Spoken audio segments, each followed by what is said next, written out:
Hey everyone and welcome! The word we're going to have a look at this time in this new episode of Romanian Word of the Day is TOT. This topic was proposed by one of our friends here on YouTube. By the way, thank you very much. And I thought it was a great idea because I can see how trying to understand what this word actually means may result in a headache. It is one of those words that you can use to express all sorts of things and you're about to see what I mean.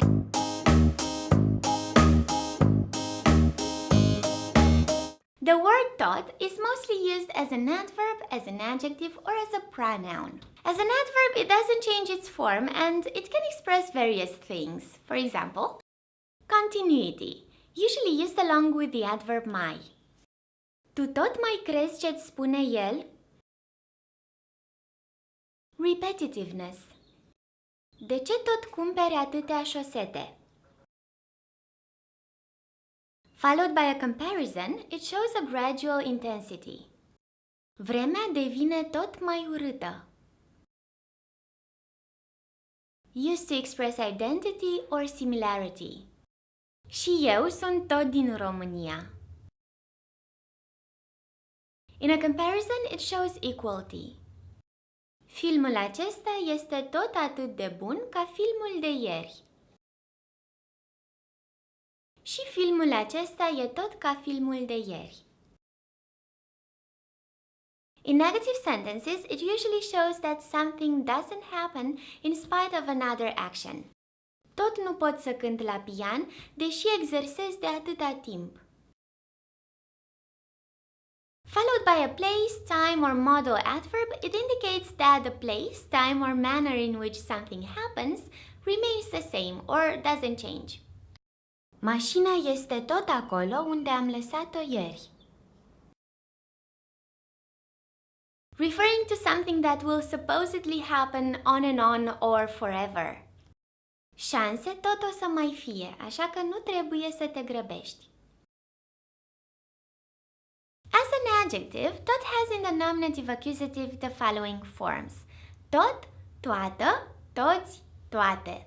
So as you can see, it acts like a normal four-form adjective that changes its form depending on the number, gender, and case of the noun that is following.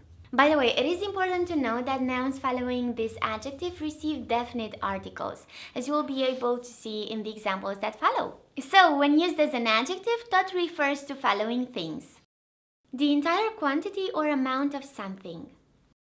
Ai mâncat toată prăjitura?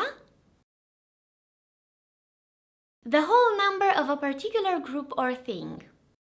Unde sunt toți banii? Every member or individual component of a group. Toți copiii sunt acum la școală. The constitution or composition of something showing that nothing is missing, usually used for emphasis. La spectacol a venit tot orașul. An area or a surface, indicating that the entire area or surface is covered. Am călătorit prin toată lumea. The duration, showing how long something lasts. Pisica doarme toată ziua. Used to emphasize the greatest possible amount of something. Merită toată atenția ta. When used with cardinal numerals, it forms collective numerals. Toți trei. As a pronoun, TOT usually has in the nominative accusative the following forms. Tot, toată, toți, toate. It normally has an indefinite value referring to all the things or persons that one is talking about.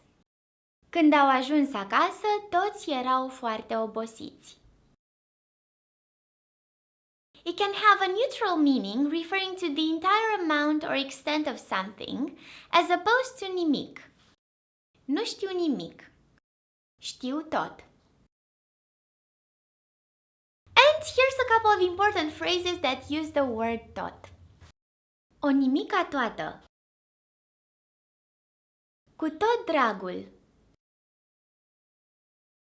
Peste tot. De tot felul. Cu toate acestea. Înainte de toate. Toate ca toate.